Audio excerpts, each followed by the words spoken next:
Hello, welcome to episode 11 of the Invested American podcast. We're pretty stoked, my son and I both, to have Mr. Tony Merwin with us today. Tony, how are you doing, buddy? Man, I am doing fantastic. Thank you for asking. I'm so stoked. I was telling Alexander in theory about us doing this show, and I'm just going to have to probably slow down and shut up a little bit because I just want to get wound up with you like it's just you and me on a show again. It just reminds me, when I was with Strong and we were doing the State of the Union show. Those were good times.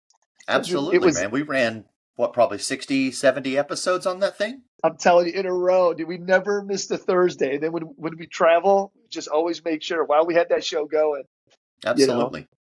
I remember, Tony, when we did that. So I'm just grateful to have you on the show today, just to kind of do the welcome here. Theory, thank you so much for helping make this whole podcast happen. Always a thrill to have my son on the show. Please, for viewers, if you love you some Tony Merwin, we're definitely going to have him back on again and again if you know him. So please like and subscribe and share this. And if it's the first time viewing it, take a look. Please take a listen, and we'd love for you to subscribe and be with us. So let's just dive into our show today. But Tony, I'm pumped, and to have you, and talking about when we did the State of the Union show.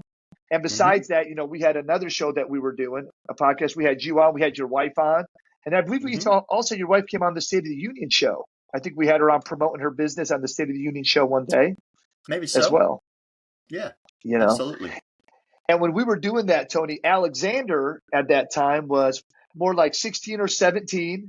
And while we'd be doing the show, sometimes he'd be out in the bullpen just making phone calls, trying to book appointments. He had no license, book appointments for agents so they could go run them, and he'd just come during school, take a break, go back, or, come after school. Do you remember that stuff? Now look at him. Yeah. Good times. But Tony, the floor is yours, man. Well, I mean, I'd certainly thank you guys for having me on. It's a super pleasure. I always love the opportunity to hang out with you, Ollie. And I certainly miss our regular shows that we used to do. But I'm happy to see that you've picked it back up. And then now it's more of a family business. You got Alex doing his thing. Yeah. Can't wait to find out who the winner of the Ultimate Agent is. I have a feeling I know who it is, but we'll find out when it's released. Yes, we're pretty stoked. We're pretty excited about Alexander just competing in that. I think absolutely. This episode will probably come out in September, and I think by then some of the episodes would have come out. Okay. I don't know if it'll be completed by September. It's a new journey, and I'm excited about branding our company, The Invested American. That's why we thought it'd be the best to name that. When this episode comes out, we'll already have had an episode that came out. It actually just came out this week. I don't know if you got to see it or not, but we had Jeff Milburn on. Oh, nice. And we put him on as a highlight agent for the first episode we did with like a highlight agent from TIA. Talk about his success, what he's got going on. I mean, he's really dove into the retirement space. He's having a tremendous success with his annuity, estate planning, and that kind of arena of his business. So we're excited about that for him. Sweet. And I'm bringing that up to you because that's an evolution in Jeff's business that we talked about in this past week's episode. I'm talking to you now, and man, like you were somebody that I met in this business, and I always felt was like an expert on the different products that we had, this and that. I didn't say I don't still think you're an expert. Still an expert, okay? But no, I thought that you were this product guy, and then you worked with Precision Senior Marketing. Loved that group. Still with that group. I worked out with Frank Ragsdale, super cool stud. Love him. And but anyway, then you've gone on and built your own agency, and now I feel like you've also created another conference. So, Alex and I want to dive into that, but why don't you kind of just give us a little highlight reel and kind of lets us maybe ask you some questions today about what you have going on and how you've evolved in the industry. Yeah, certainly. I mean, this is my 19th year as a licensed agent. When I originally started, I was just banging on doors as a captive agent, selling cancer treatment products door to door for about 14 months before I evolved into the Medicare space when I met someone that was a little more attractive to me as a mentor and upline, because he really taught me the business and was very transparent about it and really gave me the opportunity to learn to carve my own path of success through insurance versus, some of the alternatives that are out there. And then the latter 13 years of those 19, I spent in wholesale space. right? Working with Precision Senior Marketing. So that gave me the opportunity to work with independent agents, agencies, and some of the largest FMOs that were out there in the business, helping them with their product selection, helping them with their agent training and their distribution to make sure they had the tools that they needed to propel themselves and succeed. Loved that experience. But towards the latter part of that, my wife decided she wanted to get in the business, right? So starting in 2020, Grace, my wife, who's an immigrant from Colombia, decides that she wants to get involved in insurance, really seems attracted to the Medicare space. She loves spending time with seniors and taking care of them. Like, for example, if we go to any birthday party or any event, right, Grace will be sitting with the eldest person in the room that happens to usually be left by themselves. Everybody else is over here having a great time. And this way, there's an elderly person just sitting in the corner and nobody's paying attention to them. You'll find Grace sitting there all the time. So Love that. she was immediately attracted to the Medicare space when she came in for some of those same reasons, in my opinion. And as she continued to take off and really build the foundation of that distribution for her, I realized that not only was she, that she was super serious, right? Because when she first got involved, I'll be honest, I wasn't real sure how serious she was about it. Is this going to be a side gig where she's going to make some purse money, some shopping money, whatever? Or does she want to do something bigger with it? And it's interesting because Grace is exposed to a little different perspective of what we do in our industry than many other people, right? She had an opportunity to immediately be exposed to people that were at a very, very high level because of, basically the circle that I surround myself with, right? I'm hanging out with guys like you. I'm hanging out with Cody Askins, Justin Brock, right? Fournier. I mean, like, my top 10 list of agents are all, $1 million producers and super successful people. So she was exposed to that immediately. So her eyes were opened of the potential that she can do. So when she realized that insurance is a vehicle where she can affect change for her family back in Colombia, that's when she really sunk her teeth in and took off with it. And then that's when I realized, okay, this is an opportunity for me. I've done really well with Precision Senior Marketing. I've got some equity. I can take that and now get behind her and push it faster. And so that's where we're at. So 6 months ago at the end of 2022, I retired from PSM. Great support. I'm still working with them as a partner, right? It's just the rules of the relationship have changed a little bit where I'm no longer working and pushing their distribution directly. I'm now one of their, agency partners with them as Go Avila insurance brokers. So we're out there building our distribution with their help and just moving along. So we've got about 15 agents in our crew in total. We've got a couple of LOAs here in the office, that are selling by phone. And then we've got about 15 external agents running around Texas, New Mexico, Oklahoma, et cetera, that are helping us push the power along too, so to speak. And through that experience and the experience that I have at all these events that I go to, I mean, last year, I don't know for any of you guys that may know this or have followed me, last year I attended 26 different insurance related events.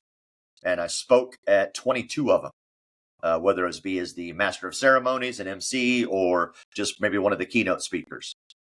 So through that whole combined experience of attending and speaking at all these events and then pushing my wife's business and learning more about the Hispanic market, because that's obviously what she's targeting, with English being her second language.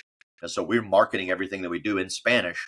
I noticed that there is a giant gap in that segment of the industry. So not only are the clientele in the Spanish space getting quote unquote left behind because there's not enough agents that can speak solid Spanish and know the product line to meet the demand that is out there. I mean, if you look at U.S. population diversity statistics, just in the 65 and up space, the Hispanic population is going to triple in the next 7 years. It's going to go from 4% to 12% of the 65 and up population. And that's just the Medicare population. That doesn't include the ACA population. That doesn't include the life insurance opportunities that are there. And even like the PNC opportunities that are there. So, and if you look at some more recent numbers in Texas, the Latin and Hispanic population have finally outnumbered the Caucasian population in all of Texas. Not by much, but they're now in the lead. So you're telling me that there's more people from Latin descent in Texas than there are Caucasians now. A wasp. When Absolutely. Anglo-Saxon.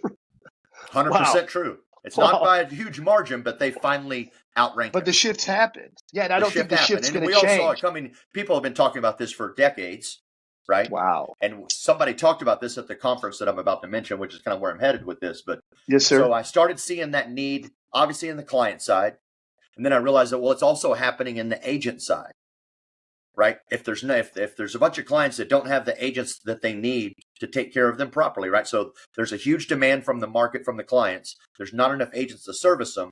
Then that means that there's a demand to grow the agent base that is bilingual and can speak Spanish and take care of these people properly, right? If you look at that, there are definitely excellent bilingual agents in certain targeted areas. El Paso, Texas, for example. There's some great agencies out there that are doing work in the bilingual market. San Diego, California, Miami, the Valley of Texas. But when you look at a broad stroke of the entire United States, it's basically a blue ocean. And if you're an agent that's out there and you have the ability to market in Spanish or market bilingually, it is very much a blue ocean opportunity. Just to give you an example, how blue ocean it is, we're pulling Spanish speaking turning 65 Medicare leads for $4.50 using a very simple Facebook video ad. Like, that's how big the demand is. Wow. I mean, I can pull them through Facebook Instaforms for about 35 to 40 bucks a lead, and they're still super high intent, but we're just pulling them with basic video engagement ads, and we're generating good solid leads for about $4.50 a pop. That's kind of gives you an idea how big the opportunity is. Then, Tony, when you so as say I'm, that, I just want to piggyback real quick. Al, just a yeah, thought for you as Tony's talking. Write some of these notes down. Like Itzel can speak Spanish. So like I know you work with her and you spend time with her.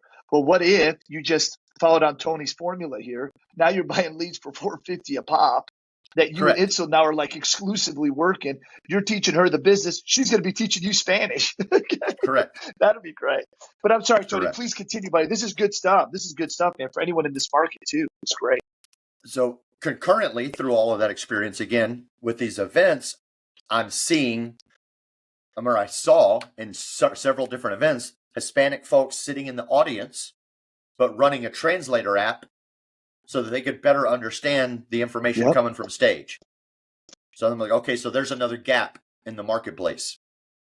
And I have a bunch of friends that are in the Latin and Hispanic population that are in insurance, Carlos Polito and Enrique Sandoval up in Chicago, right? I mean, there's a bunch of them everywhere. Walter Bernoulli over in Florida, and Gabriel Tovar here in Texas, Mina Luna here in Texas, Clarissa Gonzalez. Like, I can think of all these people that kept telling me, hey, we need events like 8% Nation, events like Medicare Con. We need that for the Spanish population.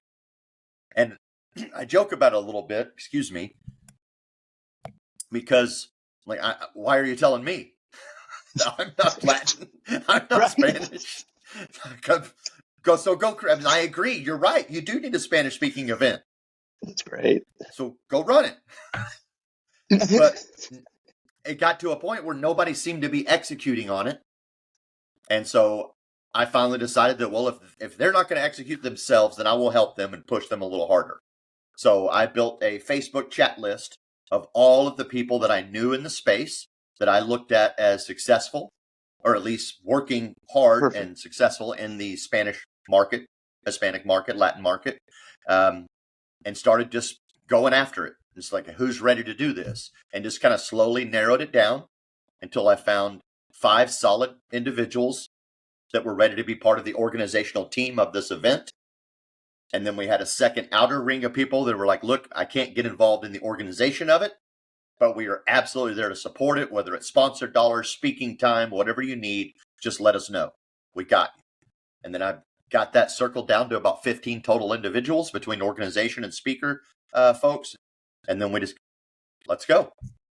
Put it together. We came up with the idea, and we put it together fast. We basically put that event together that we did in San Antonio about 90 days. Because we originally wanted to do it in May.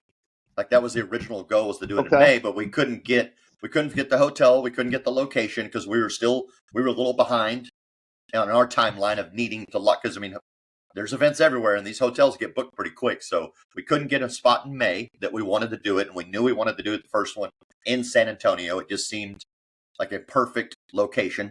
to run that event. It's central. It's obviously a Hispanic town, right? It's culturally historic. So we really wanted to do it there, but we couldn't find our location in May. And then we had a deep conversation like, do we just want to push this another 12 months and do it next May in 2024? Or do we want to just find another date that we can get this thing launched? Because we also knew we had a competitor coming to the marketplace too. There was another group that was working to put together a Spanish event. So we're like, man, if we wait another year, they're going to beat us to the marketplace. Okay. So no, we need enough. to get this out now. We know we've got a great idea. We know we've got a kick-ass brand with what we're building with the Alianza de Agentes Latinos and the Invictus Conference. So we knew we were really onto something, but we had to execute. So we had to get it out to market, whether it was our ideal month and day and location or not. So we said, you know what? We're going to do it in July. We found the best week that we could get the hotel, that there wasn't too many conflicting events that we felt like we would lose attendance.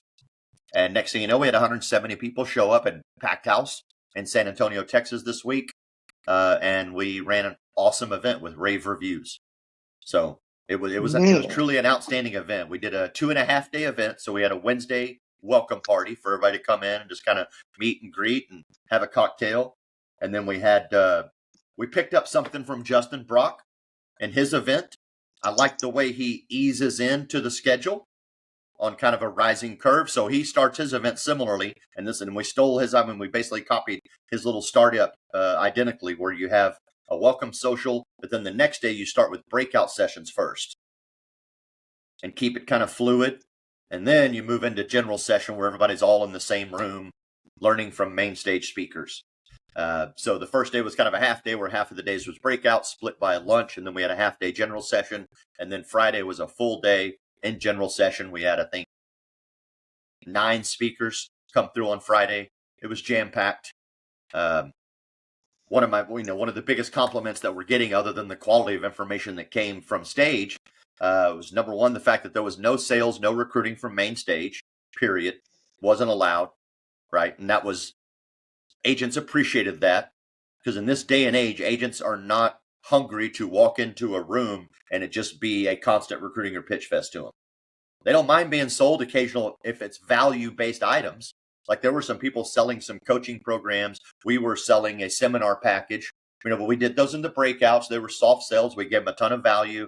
And then, hey, here's an opportunity. If you liked what you see and you think this seminar package would help you, here's a bunch of pre-built presentations, for example. They're all compliant. They're all up to date. They all have generic logo placements ready for you to plug your theme in. And then you can immediately take them to market yourself and start running these seminars. I've spent, for example, these are seminar packages that I've built over years of information in the Medicare space, right? So we were selling items like that people wanted. Like this is something you can immediately put in, right? If that makes sense. But anything from main stage was all like, here's how you run Facebook ads and do telesales. Here's how you learn how to build a brand. Here's the key points on that. Here's sales scripts. Here's how to cross sell. Here's how to market seminars. Here's how to scale your organization. Like we had a bunch of just value-based topics. And when me and my partners got together and we decided to do this conference, that was the number one thing. We're like, we're not here to gouge the community and make a fast dollar on them. We're here to elevate the Latin population that's in insurance because it's necessary. We want to bring it up and leave and do what all of our goal is. We want to leave the insurance space a little better than the day we got there. That's our goal. If we can make a little bit of cheese for our time and effort, that's fine. But we're not there to be like, we're going to sell high price tickets and charge speakers and just make a ton of money and scoop it up and skip town. Like that's not the deal. Like we want to make sure that we make a major impact. We want to create an event that brings value at an affordable price that people can come in, they can plug into, learn what they need, they can take it to market, and they can reignite or elevate their agency and their practice. And we feel very confident that we accomplished that because we've had a lot of great compliments about that exact aesthetic. And Buddy, then the food was fantastic, by the way. Just to give you guys an idea, is welcome party, though, we had a fat street taco station. Build your own street tacos, chicken, beef, picadillo, all the trimmings, everything you want. Right. We had a mariachi band show up and entertain everybody for a while they're networking and hanging out. That's just the welcome party. Yeah. Then then the next day is obviously breakouts, lunch, and then general session. They had a upscale salad and sandwich bar where you can build your own salads and sandwiches of different variations, right? Roast beef, Nice. turkey, ham, whatever you like, high-end Yummy. breads, etc. And that was nice and light, keeps them fresh and moving. And then we had the VIP dinner, and that was a 14-ounce New York strip steak dinner.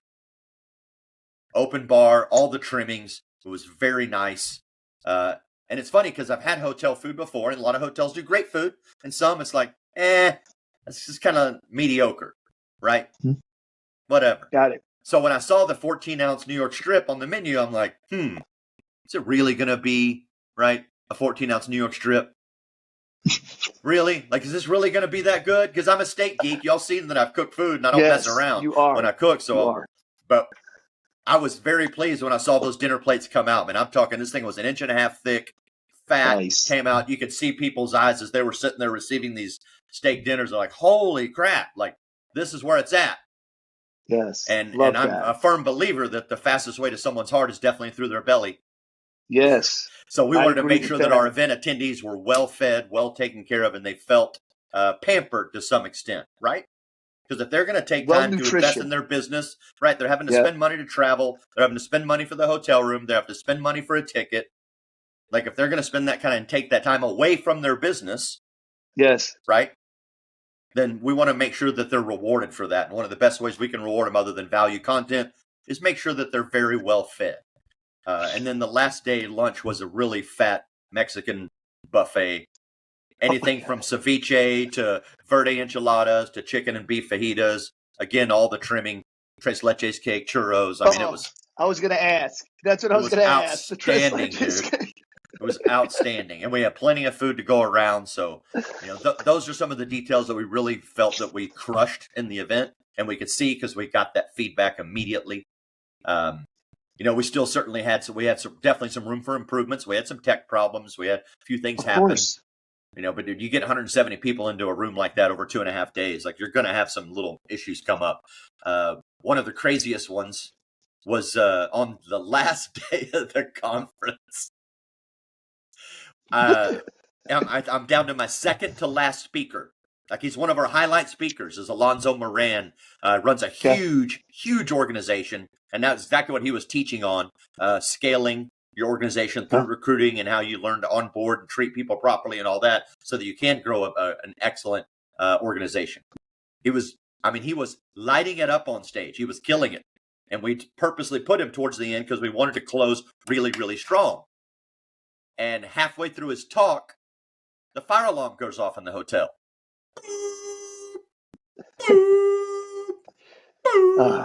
Attention, attention. The emergency system has been triggered. Please move to the nearest evacuation now. No. Attention. And it just started playing that loop, and we're all sitting there, and we're all the entire room is highly engaged in Alonzo's talk, and all of a sudden that happens, and we all just turn and we look at that alarm. Like, really? Oh my God! And we weren't motivated, and of course the joke came up. It's like, he's so good on stage, he set the fire alarm off. Yep, he's on fire. Like, he's on up. Fire, baby. Yeah, we get maybe a third way through the evacuation process when some of the staff and management come up. They're like, "Hey, sorry, we got it. It's false alarm." Turned out some girl was in one of the public ladies' restrooms with the blow dryer, and the smoke alarm didn't like it. Wow. Not sure what.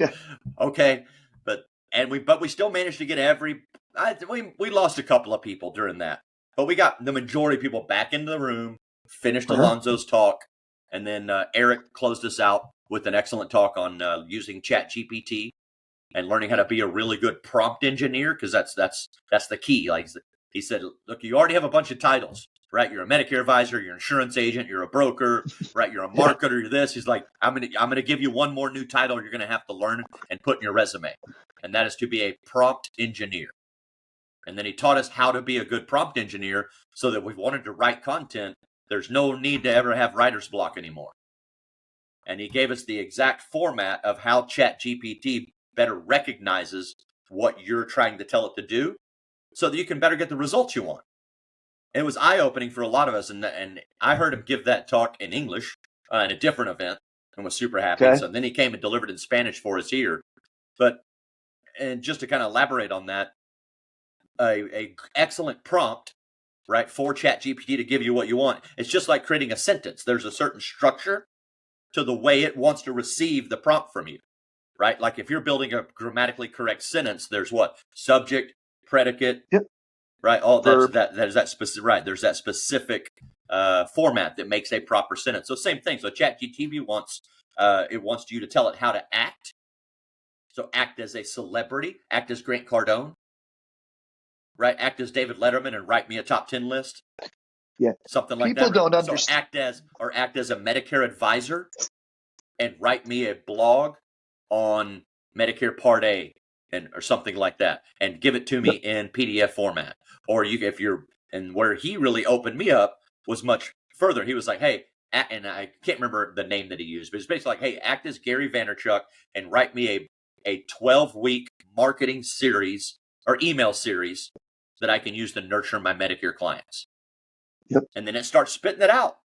Week 1. I know. Week 2. I know. Week 3. Week 4. And then now that you have that engine running, right, that's the first prompt. Now you've opened a conversation with ChatGPT on that specific topic. So that's not that's not the last result. You can now look at that and go, okay, that looks pretty good, but can you do a better call to action to call the invested American with their end? And then it'll come back and it'll rewrite it and fix it a little bit. Yeah. Like, okay, that's gone. They're a little long. Can you make them briefer and include some bullet points? Oh, okay. And then until you get it to where you like it, you're like, that's perfect. Export. Copy and paste. And then start using it. I know. And it's amazing how good it's gotten. No, and I don't think people get. I'm sorry, Alex. I think I cut you off. I'll give you the floor here, but in 1 sec, I apologize. I don't think people are getting this ChatGPT. The more you work with it, the more it knows what to do. And a matter of fact, even Tony, like today, if I go into ChatGPT and I say, "Hey, I want to do a podcast. I'll put some topics together. I want to do it in the way Tony Merwin would." There's no Tony Merwin. With enough people asking ChatGPT about Tony Merwin, the software will learn who this Tony Merwin guy is. It will find the data. It goes out and does it. So these systems are just getting smarter and smarter like a person. That's what's freaking amazing about it. Correct. So Eric, who's one of my partners with the Invictus Conference, I also work with him on his Go High Level white labeled version on his CRM called DFY or Done For You. And he has the ChatGPT plugin now, although he renamed it as a character named Dunford, which is kind of an amalgamation of the name of his CRM, Done For You. So when you plug his ChatGPT little plugin into your platform with him, right, it'll say, hey, Mrs. Jones, this is Dunford, Tony Merwin's assistant, his artificial assistant. Like it's very transparent in that way. Yeah. And then all you have to do is build the lanes for that artificial intelligence to run through. Sure. Right. So you basically build an FAQ list of like, hey, when they ask these types of questions, you want to make sure that you're including contact Avila Medicare, right, or contact the Invested American. Perfect. Because you don't want it accidentally all of a sudden going, oh, that's a great question about Medicare. Call your nearest ship counselor. Like, no. I'm not looking. You're sending them the wrong place, bro. I need you to send them back to me. So there's a few guidelines that you have to kind of set the rules of the game for it. And then once it has those, you're gold. Just let it run. And he actually did a live demonstration at the event of his Dunford artificial intelligence messaging bot running. And it had somebody asking it questions, and it was coming right back. And it set an appointment right there in the event. Because that's the way he's geared it, is to set appointments. So he's like, hey, you're always trying to steer these answers back to an appointment. And then next thing you know, this thing has an appointment booked. So we're about to plug that into our lead system that we're using to generate these very high volume but low cost Medicare leads in Spanish. And we're going to plug that in there. And the goal is obviously now we're looking at having, if we're getting $4.50 leads, how much, can we get at $4.50 of preset appointments through artificial intelligence? That's where I'm hoping I can get it to using that platform. So we're super excited about it. His demo was awesome. And I can't wait to get using it, just to be honest with you. But that was the kind of value that conference was giving. And that's why we got great reviews. And that's why we can't wait to do it again. And we will be doing it in May next year So get excited. And here's check this out. Flip the script. I mentioned earlier that I was going to events and I was seeing Hispanic folks sitting in the audience with translator apps running. In our event, all the information coming from stage is in Spanish. My buddy Sam Wolf is sitting in the audience who doesn't speak any Spanish. And he's got translator earbuds in. And he's sitting there front row just watching and engaged. And then later he came, he's like, dude, these things work great. I understand everything perfectly clear coming from that stage. And there's just a little pair of earbuds you plug in. And I think maybe there's a little app that runs on your phone. You tell it which language that you want it to flip on you. And he was just hanging out, doing his thing and listening to the event. And you could see him just like very engaged and taking notes and watching. It's like, man, it's working. So when I had a few other friends that were like, man, I need to learn Spanish so I can go to your event. I'm like, no. And I took a picture of Sam and posted it. I'm like, this boy's got translator earbuds in. No excuses, man. Yep. No excuses. There's a way to get the info. I love that. And I assume next year you'll probably do some sort of golf event to happen, maybe the day before we'll see. Or something. I don't know. I'm not sure. I don't know how many golfers there are out there in our audience that we have. That might be something we test, but or we know we might do something a little different. Maybe we'll find something a little. I don't know, but I like where you're going with it. I love the idea. So, and me being a big golfer, I would love to. Here's what I would envision. I bet you there's 4 or 5. You get a guy like Alexander, right, who loves golf, and this might be Alex's. He'll get excited about this piece. But what if you had a tournament where you got some people that came in? Of course, most of them would either be probably some of the speakers or some of the newbies that are, there that want to network with them. But you promote it as such. I'll tell you this, Tony. If you had one and there was 5 or 6 people came to the golf event this next year, the next year there'll be 12. Sure. And then the next year there'll be 24. It will just happen. But you got to have the first one where there's only 4 guys. It's just one. It's 2 cars, 4 guys. We had a golf tournament, as part of our event. Yeah. But then the next year, you got to come next year. There's always got to be a catalyst. I mean, this same thing, like this happened at the event too. Like during our VIP dinner, we had a DJ come in and just play some music for us, and we had a dance floor set up. And I told him, it's like, just start off while we're having dinner, just keep it chill, and then we'll slowly ramp it up over the evening and see if we can get some people dancing and having a good time, get them loosened up. Took a while, and eventually Grace and I had to be the catalyst. So I told him, I'm like, hey, go play a salsa. Go play one of Grace's favorite salsa songs. So we like to salsa dance. And so when that song kicks on, I grab her. I'm like, let's go. And we dance. So we were the first ones. We were the catalyst. Next thing you know, a few songs later, the dance floor's packed. Everybody's dancing. They're having a good time. Right. But yeah, there's always got to be that first guy that's willing to go out there and show you that the water's safe. Jump on in the pool. The water's safe. That is great. That is great. I love that. I think these events are critical. Now, again, there's so much stuff that I'd love to cover with you, but I just want to say this about the events too, though. I think they're important to be fun.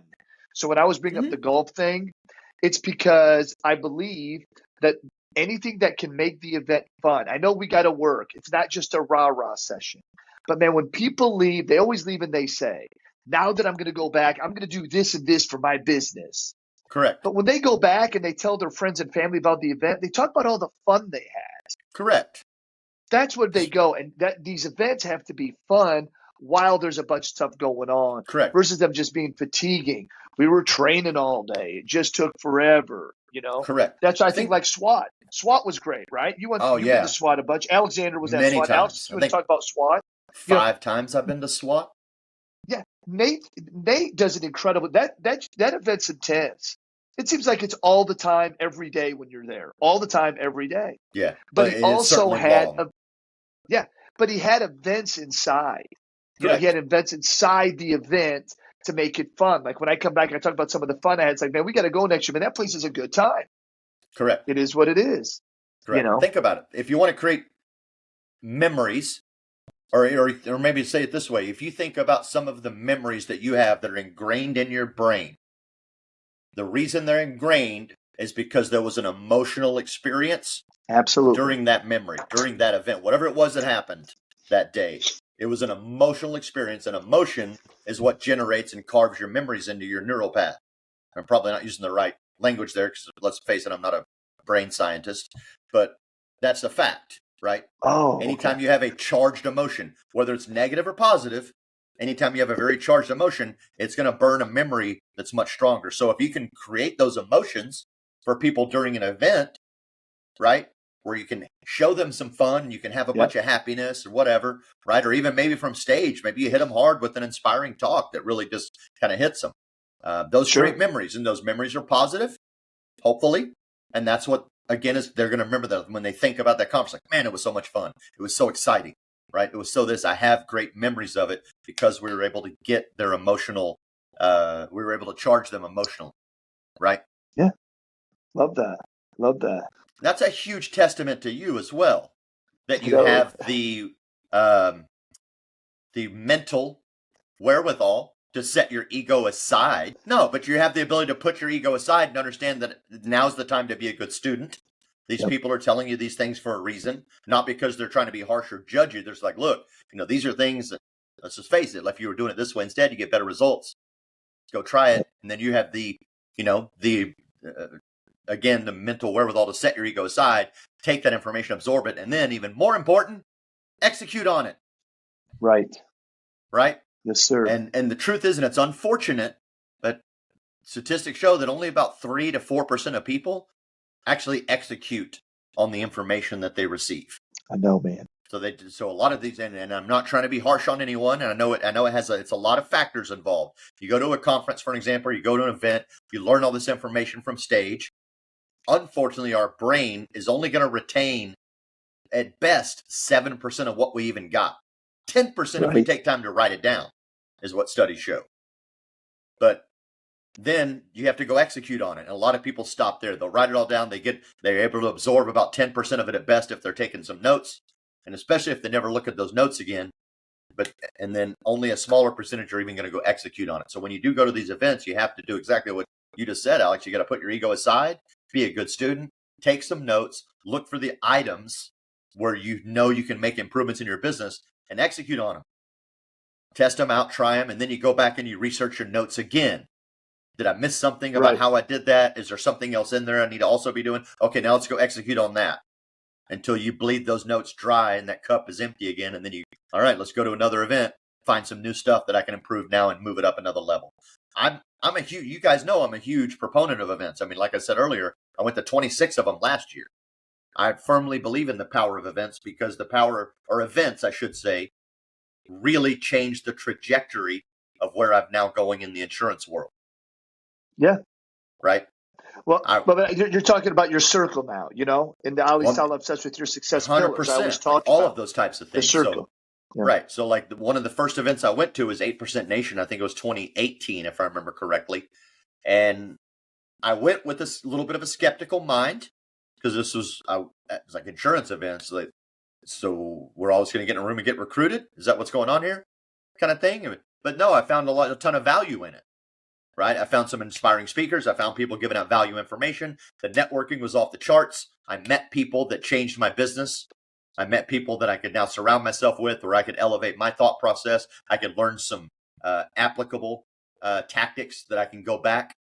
And after that event and a couple, I would say maybe 3 or 4 events after that, those little series that I ran through that year affected me in a lot of ways. Because number one, my business, my distribution at PSM jumped on a much faster curve because of the people I was able to meet, the ideas I was able to get introduced to, and then the partners I ended up building. So I pretty much tripled my distribution in a period of 3 years just from the very first event and having my eyes open a little bit more about what's available in the space. And then you think about that a little bit further. Now I'm the MC of 2 of the biggest events in the Medicare space, the 6-Figure Medicare Summit and Medicare Con. So that's put me now on those platforms. It's changed my life as well because it introduced Grace to the business, right? She went to 8% Nation with me originally just honestly as arm candy because I didn't want to go alone. And what guy would love to have his gorgeous wife with him while he's out there networking, introduced, right? So, I mean, that was the whole purpose that she came. And she's like, yeah, no problem. I mean, I'm not really interested in the event, but maybe I can go to the spa. Maybe I can do some shopping, and I'll catch a couple of the good speakers. But she was exposed to the industry and saw like, wow, this insurance thing is a lot bigger than just what I see Tony doing on a day-to-day basis. Right. And it's funny because when we drove back from Dallas to Austin after that first 8% Nation that we went to together, I just asked her, and I've never once ever tried to recruit my wife into the business.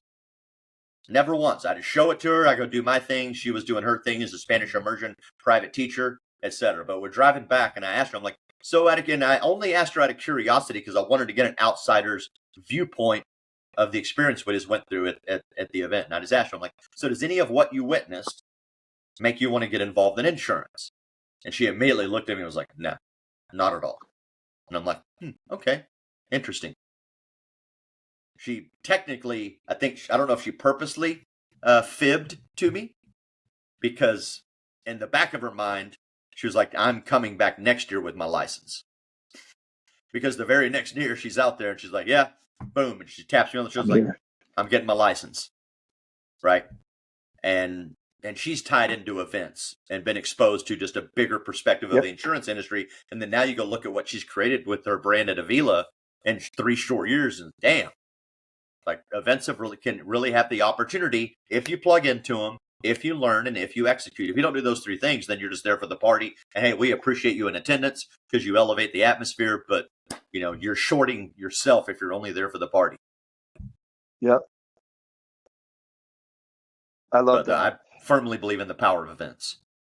And buddy, when you talk about 3 years, she's been doing Avila for 3 years. Like in one breath, it's like, man, time flies when you're having fun. In the other breath, it's like, man, it's already been 3 years. Yeah. Congratulations, man. That's big time. We just had our first anniversary. I don't know if Alex, we hadn't talked about it with you, but we did our first year anniversary. We did a toast last week, just celebrating everybody. And, well, I say last week, on Friday, this past Friday. And we went around the room. People got to say a few words that have been around with us, and then the newbies got to say a few things. It was cool, But 1 year's already gone by, and I'm like, I can't believe that. I just feel like I just started yesterday. Yeah. So it's pretty exciting. I feel like I've had a bit of, maybe it's a perspective shift or experience shift when it comes to time in these last few years. I feel like time is moving faster, and maybe it's because I'm just busier, or I'm not sure what it is, but or maybe the amount of information that we're now receiving as individuals and all these different platforms gives us a different perspective on how fast time is traveling. But I feel like time is moving at an extremely rapid rate lately, because just like yes, it's been 3 full years and then some, but it feels like she just started yesterday. Like it truly does. Like I feel like it was just yesterday, August 1st of 2020, that we launched that business for her. But no, we're coming on technically, we're rolling in her 4th AEP coming up. So she's got a kick-ass book of business, a great brand, and we're going to do some huge things this next year. I'm looking forward to it. I'm sorry if there was a delay there. Tony, I guess I want to dive in with you because you also do a podcast, don't you? We didn't talk about your podcast. You want to tell everybody where they can also check you out and watch you real quick? You didn't brag on yourself about the podcast. Yeah, there's a few ways to get a hold of it, but it's basically through the Insurance Syndicate. So my partner, Joe Campert, and I created a Facebook group in 2020 as well. Or was it 2021? I think maybe it's 2021. I forget. But we created a Facebook group because we also believe in the power of Facebook groups and what they can do to help generate your brand and build a great group of social network, right? So we have the Insurance Syndicate, which is pretty close to 7,000 members now. It's one of the fastest growing insurance Facebook groups out there.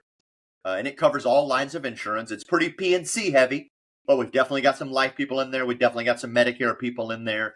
And it's an exchange of ideas, right? It's not just a group where you're going to get marketed to. Like, it's people in there helping each other, building partnerships and relationships, and learning how to kind of transparently share information. That's our goal. And as we've grown that group, we started running podcasts within the group. So pretty much every day of the week, Monday, Tuesday, Wednesday, Thursday, Friday, Saturday, at 9 a.m., you can catch a value-based content show that happens live in our group. And then it gets pushed out to YouTube or Apple or Spotify, where you can catch them there. I run the Tuesday show that we call Tuesday Training with Tony. So it's the goal of that show is it is a training type show. So we are talking about specifically tactics and applicable items that you can take and put in your business today to start making more money. Whether it's learning how to cross-sell better, whether it's learning how to master any specific aspect of the sales process, the marketing process, etc., to help you do a little bit better in your business. And that's Awesome. what that whole show is. Wednesday, we have a show as well called Winning on Wednesday. That's been the longest running show within the Insurance Syndicate Media Group. That's Joe and we share that show together. Sometimes it'll just be me. Sometimes it's just Joe's. Most of the time it's both of us. And we'll bring a guest on. And that's a little more of a variety show, right? We have to get to know the people that in the industry. What's their background? Sure. What are they doing? What makes them successful in insurance? And just kind of get to know folks. And then we have, some other show like Friday Fuel is a little more of a motivational type show to pump people up on the last day of the week. Let's go close out our day strong. For example, Monday is Monday Morning Motivation, and that's run by Luke Acree of Reminder Media. He runs that show for us. And that guy is under the radar phenomenal. He actually already has a pretty big following on another podcast that he does separately from the one he runs in our group. But Reminder Media is a 9-figure business. Like he built with that machine. I think, Tony, he's a Stay Paid Podcast. Isn't that what it's called? Yeah, it's a Stay Paid Podcast. He runs that, and then he runs our Monday Morning Motivation show. Excellent show. He's there every Monday, 9 a.m. with excellent content to help kind of get your day started, or get your week started, and your day technically. And then Saturday, we close it out with some fun with Saturday Morning Cartoons. And that's run by 11-year-old Sawyer Jackson, son of Alex Jackson, who's a big life insurance producer. I think you probably met him on the Ultimate Agent Tour. Yeah. So Sawyer runs that show, and he interviews millionaires or, anybody else that's thought leader in the industry. And it's interesting to see an 11-year-old talk to someone like an Edward Pritchett, who's probably worth $100 million in total, and just hear some of the questions he asks him. But he's a super intelligent kid, and he, just like anything else, he's perfecting his craft as he's learning to be an 11-year-old podcast host. So we run that one. It's a heck of a lot of fun. So we're having a blast in the syndicate with those shows. We're going to be expanding it some more here in the future. And we are accepting sponsorships for people that want to sponsor some of our content. So, feel free to look in there for that as well. But definitely tune in. You can subscribe to it on the YouTube, on YouTube channel. Just look up Insurance Syndicate, or just jump in our Facebook group, The Insurance Syndicate, and you'll see our live streams every day. As Alexander is getting new in this podcast space, what would maybe be some of your advice for maybe not just Alexander, but newbies in the industry? And where does this podcast thing go? Like getting involved in a podcast. When should someone look at doing that? Should they start when they start their business? What value does it bring? And basically, maybe some basic advice for some basic practices when doing a podcast or something. I think ultimately depend on what's your goal through creating a podcast. Because what a podcast generally does, or what it's supposed to accomplish, is get you attention. And attention is currency. You can also obviously use it to educate folks, edify others, right? Entertain. Are you there to just entertain people? Is that what you want to do? You just want a funny podcast that entertains people or educates people? Or are you trying to drive attention from certain people? And within the insurance space specifically, like our goal in the Syndicate Media Group that we're doing with our podcast is primarily to educate and entertain folks, right? So like we have the training shows that come out there and they give you some educational content. We have some entertainment content as well. And then a little bit of discovery, like we find new people that are out there and introduce them to our audience. But then there was a gentleman that we had on, Mitch Gibson. Yeah, Mitch Gibson came in. He created a podcast specifically with the purpose to drive his commercial property and casualty business. He was like, how do I do that? And he was brand new when he came up with the idea, brand new in insurance for the most part. And he decided, I can build a podcast show where I interview local business owners in my community. And I can't remember the name of the town that he lives in, but let's just say it's in Tulsa, right? It's like he came up with like a Tulsa Times, for example, type theme, right? Or title, right? So it's introducing you to the community of Tulsa through the business owners' minds that run businesses and live there and participate in the community. Well, his product line is selling insurance to business owners. He's in commercial P&C. So he's interviewing his target clients all the time. But instead of just coming to them and being like, hey, I sell commercial P&C, can I sell you some? He's like, no, let me highlight these business owners and give them a platform to educate my audience about their business. I'll learn about them. I'll let them be interesting to me and the rest of the people watching. I'll build a relationship with them. Absolutely. And then through that process, they'll ask me, what do you do? It's like, oh, funny you ask. I sell commercial insurance. Do you want to buy some? They're like, well, yeah, because you seem to be a really cool dude. Yeah. Right? So he's growing his commercial P&C business by becoming known to all of the customers that he wants to work by interviewing them and highlighting them. He's making them known, and he's becoming known by his target client in the same process. So think of what you want to accomplish with your podcast, and then what's the angle I can use to get there. There's a ton of ways to go about it. There's another guy that does life insurance that I met in an event, same kind of deal. He runs a whole company, podcast, theme, everything called Cigar Life. His whole niche is selling life insurance to cigar smokers. So if you're a cigar smoker and you think, oh, because I'm a cigar smoker, I'm going to pay up the yin yang for life insurance, or they're not going to approve me or whatever. He's like, no. There's a whole set of great products out there that I can help you get affordable life insurance, even if you're a cigar smoker. So he created this whole social network, or society, if you will, even, of all these cigar smokers. He doesn't talk about life insurance, and he talks about cigars. And he promotes cigars, and he gets people together, and they talk, man, oh, I just had this Robusto or this Macanudo or whatever. And they share all those ideas. And in the meantime, he's like, oh, by the way, I also do life insurance, and I specialize in people with cigars. And of course, when he sends them gifts, he sends them like cigar ashtrays, boxes of cigars, different things like that. So he's built this whole community through that angle. Genius. And there's many more examples, but I think if you're going to do a podcast show or something and you're thinking from the ground up, you don't have to wait I don't have to wait until I'm super successful in insurance to start any kind of insurance themed podcast. No. If you think you have an idea that's going to help you get known, then start from day one. Be like, man, I'm ready. Let's do it. Because you got to start somewhere. And you always have to start at 0. You can't start at 100. That's impossible. So why are you going to wait until, I'm hyper successful in insurance, now I'm going to start a podcast to try to grow my business? Right. Well, probably not, because now you're super successful anyway. So don't think that you have to wait and get yourself stuck in analysis paralysis. If you think you have an idea that can help you grow your business, then get out there and get the attention, because attention is currency. And Gary Vaynerchuk and Grant Cardone have shown us that time and time again. Man, they have.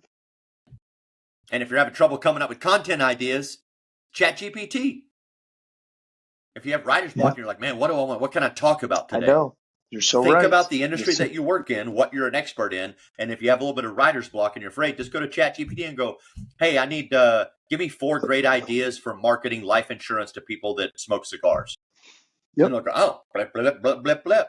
And then your brain, from being an expert in your field, will look at those and go, oh, yeah, I can talk about that for 30 minutes, 20 minutes, 10 minutes.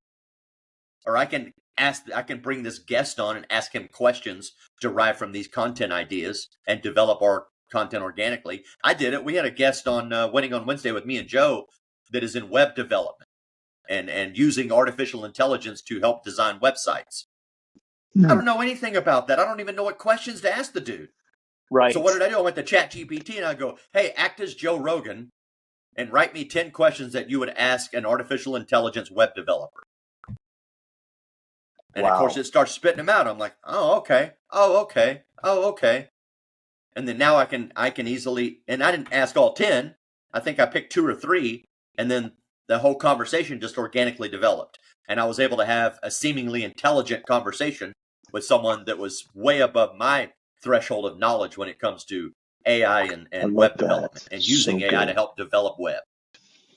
So there's so many ways that you can build content and get it out there. The problem is that most of us are too shy to execute on it. Most of us don't want to take our phone and put it up to our face and record some content really fast and try to reach our audience and get attention. So we're like, oh, they might judge me. What if they don't like me? Yeah. So what? What if they do like you? You thought about that? What if they do like you? What if it does work? Why do you spin your wheels thinking, well, what if it doesn't work? What if it does work? Holy shit, pardon my language, but you're never gonna please everybody anyway. So sure, there's always gonna be somebody that doesn't like what you're doing. Who cares? What about the other 100 people that love what you're doing? So we got to let go of our insecurities and realize that if you're a salesperson, if you're a creator, if you're perpetuating a business and growing something, you got to get over yourself and you got to grab your phone. That's all you need. You don't need super high-end equipment. Just get your phone, shoot some content, and get it out there.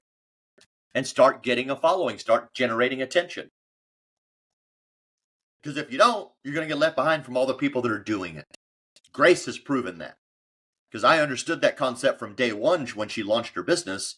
So we knew immediately that she, especially her, already had even though she didn't know a lot about insurance, she was brand new. Day one, brand new.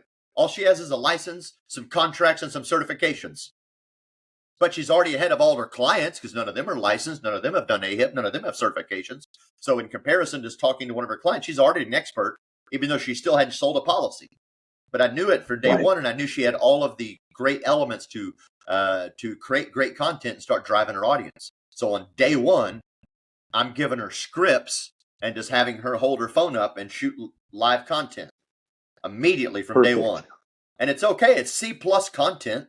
It's garbage. Truthfully, it's C+.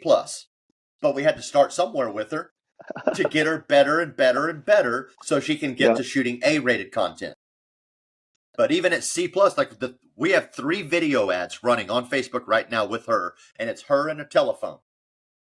If you look at the ads from a aesthetic quality perspective, they're garbage. I'm just going to be honest, they're garbage.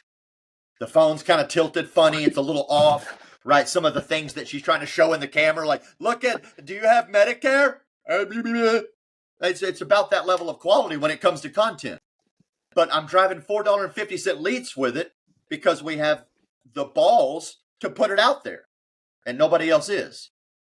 There's only a couple of agents in the Hispanic market that are actually putting consistent content out. She's one of them. And it's working immediately because we're getting a ton of volume and leads and recognition from it. So you don't get hung up thinking, man, I have to have the best camera. I got to have the best frame. I got to have the best haircut. I got to make sure my teeth, like I have all these. No, you don't. You just have to grab your phone and start talking to your audience. Yep. You have to start somewhere. You'll never build an audience if you never address them and pick them up. And like people look at insurance and they're like, well, is insurance is sexy or great, or is it going to make me rich or do whatever for me? Well, it just depends on what your goals are. Do your goals align with the vehicle that is insurance? And if that's the case, then jump in the car and start driving. But maybe your goals aren't there. Maybe that's not what you want to do. Maybe it's you don't want to put that kind of effort in. Because while the insurance can definitely provide a phenomenal income and a great career and even build legacy for some people, it's not just going to be handed to you. It's hard-ass work. You're going to have to put in a lot of effort. There's going to be days or weeks that you're working 60, 70, 80 hours a week. But again, what are your goals? What do you want to accomplish? And I think too many agents look outward for the answers. Like, hey, who's the best FMO? Who's the best this? What's the best product to sell? What's the best? No. Look inside. What do you need? What are you bringing to the table? And then what's the vehicle that I need that can take my skill set and I can get going, right? So when people always ask me, hey, who's the best FMO out there to work with? I'm like, there is no best FMO to work with. There's the best one for you based on what you can bring to the table. So what can you bring to the table? And then what are the shortcomings that you need to help you drive the car as fast as you want? Right? Do you need an FMO that provides you free leads? Do you need an FMO that will drive you from house to house to house and teach you? Or do you just need a guy that's like, here's the tools, here's the knowledge set, here's everything you need. Now you go put in all the effort and get it done. Like you got to figure out what can I truly bring to the table in my business that I can do? What's my skill set? And then how do I find the vehicle, the FMO, the broker, the partner, the mentor, the agency, whatever term you want to put on that person? Because when you come in insurance, you have to align yourself with someone or multiple people that are going to help you move along. Yep.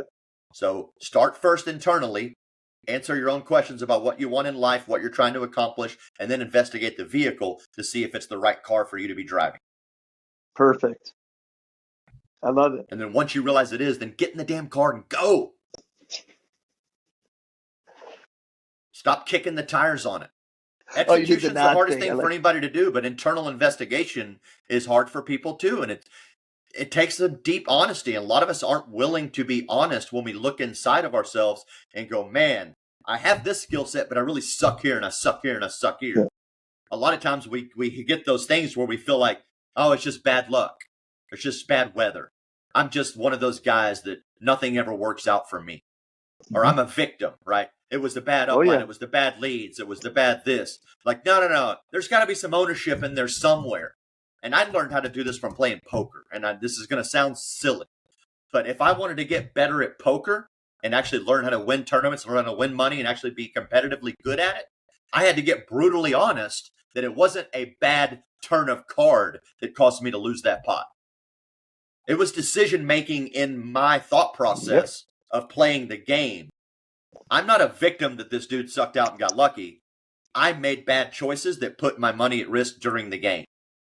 And until I started being honest about myself, about how I was playing the game and how I was thinking through it, and I started to notice my mental deficiencies in my decision making and be honest about them and say, nope, that's my screw up. That's my mistake.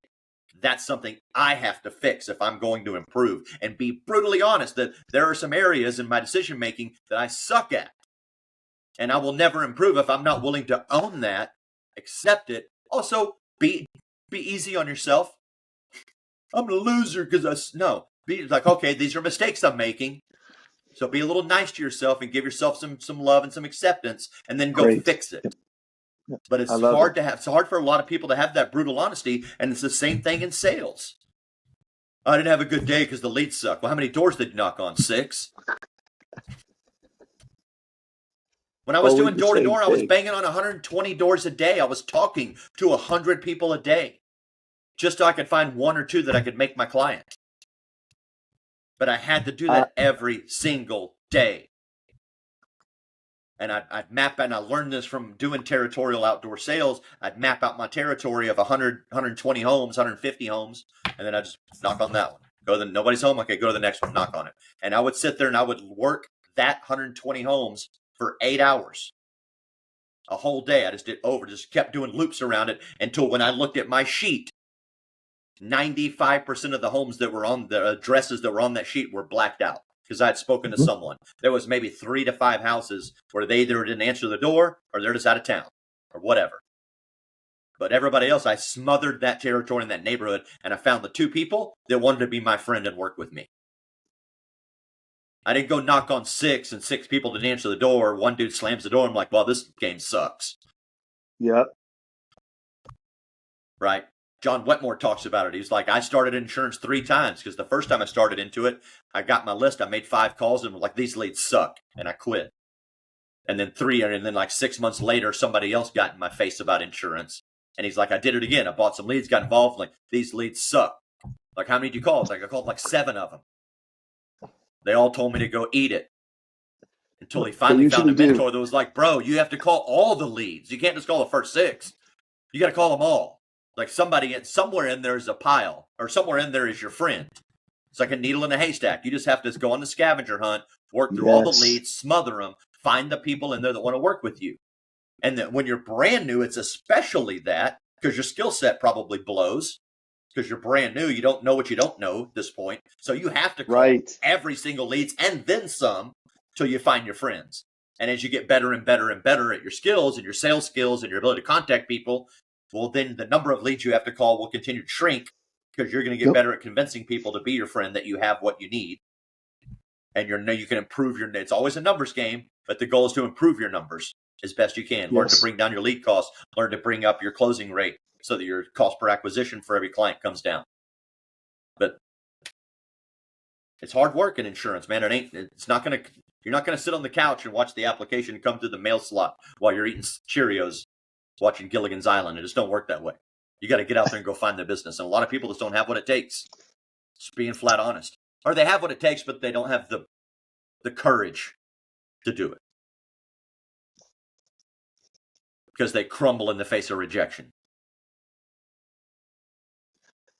Every time I recruit, Tony, I think I do maybe too much of a job creating a level of understanding.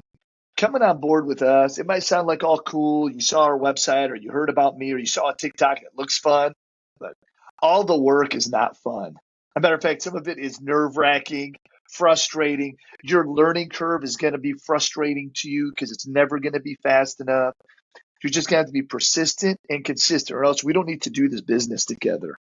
Yeah, It's all about you. It's really nothing about me. I'm just going to be here to coach you and walk you through, but it's all on you, 100%. absolutely. Absolutely. I can show you where the water's at, but it's up to you how well you're going to drink it.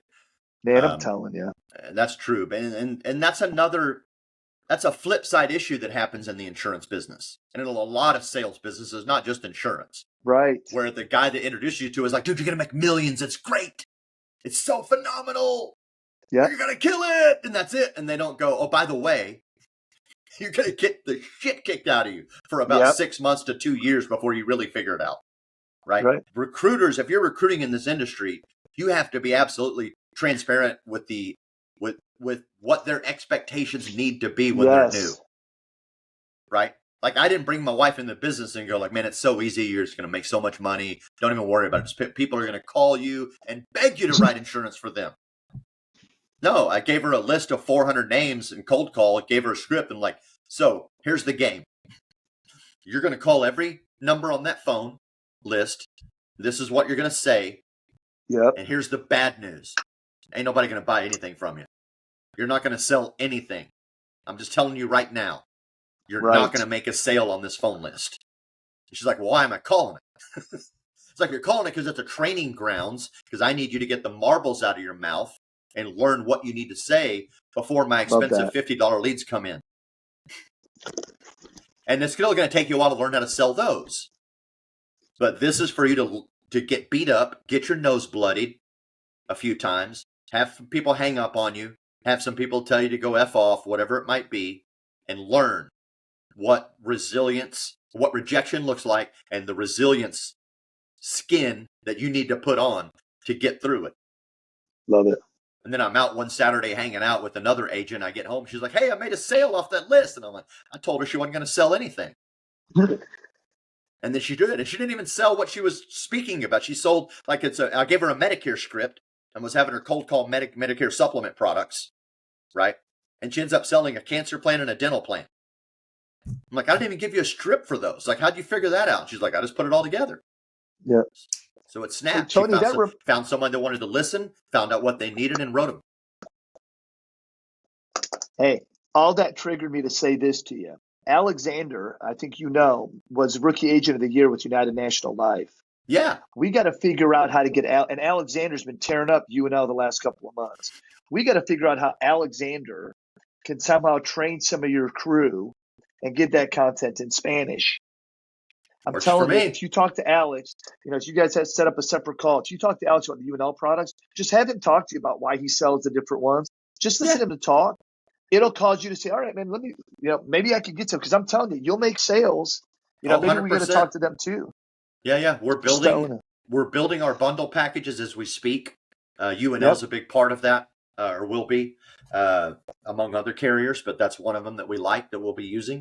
But I was looking at some of the new Medicare Advantage plans that are coming out, because our market that we're going after is primarily Medicare Advantage folks. Like, if you look at our book of business that Grace is writing, at least on the Medicare side of it, about 95% of it's MA.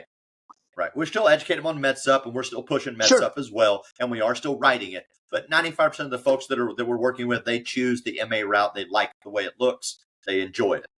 So if you look at some of the new plans that are coming out for next year, man, because they're getting another big bump in subsidy this year from the federal government. So the benefits are getting richer again. The footprint's getting larger again. Yep. It's nuts what some of these plans are putting out there. So just to give an example, in Houston, there's a plan from Devoted that's giving a full Part B give back of $165. It's wiping out your Part B premium 100%. Now, it's a good PPO product. Right, it's still going to have some little higher varying co-payments in there because of the full give back, right? But it's still strong.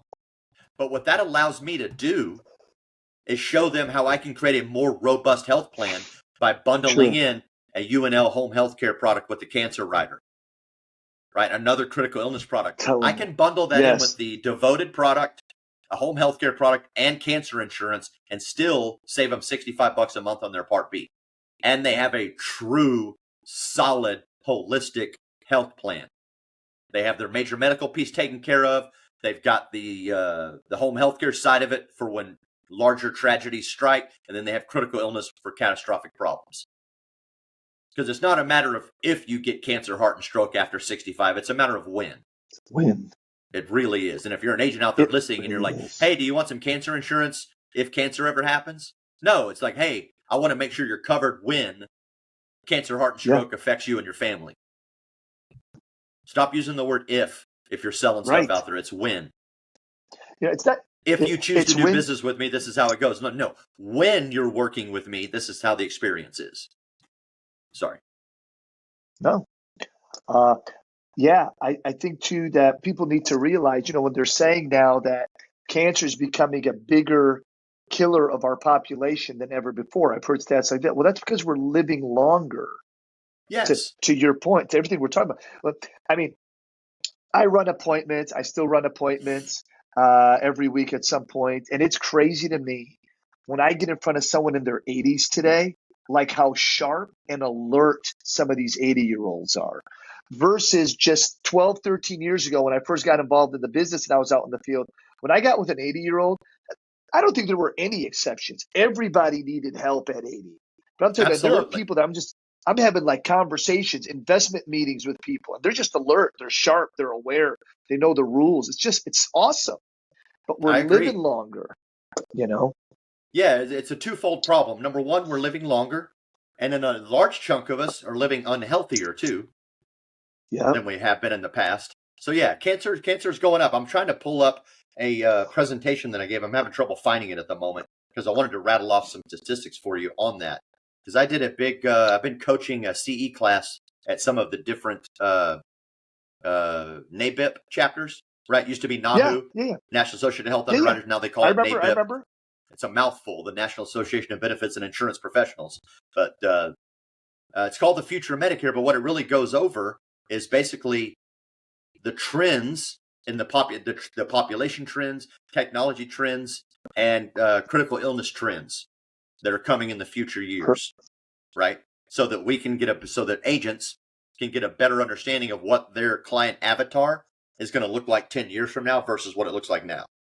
Right. Love that. Cancer is definitely going up, if I remember correctly, because I'm having to work by memory at the moment. I don't have the numbers in front of me. I want to say it's going to have an 8% increase between now and like 2030. Yep. Diabetes will almost double. Your diabetic population at age 65 is currently around 48%. It's going to jump up to around 79% by the time you get to 2030. What percent? 79. 79% of the people that you're going to be talking to, I'm sorry, that's hypertension. Diabetic's going to go from 24 to 48. Diabetics will double. I'm sorry, but hypertension is going to go all the way up to almost 80%. So 80% of the people that you're talking to at age 65 are going to be hypertensive, which means high blood pressure, high cholesterol, right? Heart problems. Tony, I got to tell you, if that's the case, if those numbers are true, I already feel like they're there. It's going to feel like 100% of everyone's at hypertension. Correct. But this is the issue I was going to point out.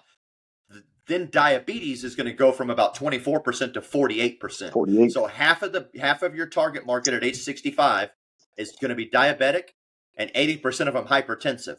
The reason that matters is because that's the most common comorbid to get declines on your Medigap policy out there. So if you're a guy that writes Medicare supplement business and you do a lot of underwritten business, you're going to have a tough time in 2030 because 80% of your clientele is going to have both diabetes and hypertension. Unless they change the rules, huh? They got to change the rules. I'm sorry, 50% of your clientele is going to have both. Yep. Right? So one out of every two people that you're talking to is going to be diabetic with hypertension. Yep. Alternatively, the carriers are just going to have to adjust their underwriting, which means rates are going to go up. Yep. So Medigap rates come 2030 are going to be more expensive for carriers to be able to write these people because they're going to have to make adjustments if they want the business. And not just from inflation, right? They're going to go up already. We know from inflation always pushes rates up. But Medigap rates are going to get more expensive because they're going to have to get more lenient on underwriting. And they're going to have to raise rates to offset the claims that they're now willing to accept. So those are some of the changes. Just give me an example of where we're headed in this business that I think people do need to pay attention to. I love it. I love it. It's good stuff. Tony, Tony has been awesome today. Tony, we are grateful I for get you being on excited. I today. love hanging out with you guys. So, and y'all know I have a big passion for this industry. So, I Yep. appreciate having the opportunity and let me run my mouth a little bit. Thank you. Well, Tony, we're grateful for you. We appreciate you being on the show today. For everyone that tuned in and watched this episode, thank you. For those that want to learn more from Tony, how do we get a hold of you, sir? What's the Easiest best way way to to get a find hold me of is Tony? generally Facebook. But I'm a big Facebooker. I'm on there. I'm the only Tony Merwin that I've ever seen on Facebook, so I should be pretty easy to find. Other than that, Perfect. feel free to email me. It's simple. It's just tony@goavila.com. Look me up there. Those are the two easiest ways. Be happy to help if I can. Perfect. Perfect. Tony, thanks so much, for getting on the show today with us here at TIA. For our subscribers and those watching, I hope you enjoyed the show today. When we talk about somebody in this industry, and you're going to get someone on the show, here's a guy that I feel like has done the gamut. Today he talked about when he first got involved in the business, the door knocking and the calls over and over again. Then getting involved with precision senior marketing down the road as things happen. And then obviously getting involved, and now him and his wife started their own practice. And from the practice, other things have evolved besides the podcast. Now we have these conferences that we're going to rinse and repeat year after year, and we're going to grow. And then I could just see that Tony going to syndicate conferences in other towns to get people to the big show, kind of like a road show like Cody's done. Yeah. So I pray and see how we can be a part and engage with that. Theory, thank you so much for hosting the show. Alexander, it's always a pleasure. I love you. I'm so grateful we do the show together. And Tony, man, it reminds me of some of the good old times. We need to get more shows like this. I know we got Joe coming on an episode real soon too. Awesome. So that'll Good. be great. Yep. And we're grateful for you sharing episode 11 with us, Tony. Thanks so much for everything. Thanks, viewership, and we'll talk soon. God bless.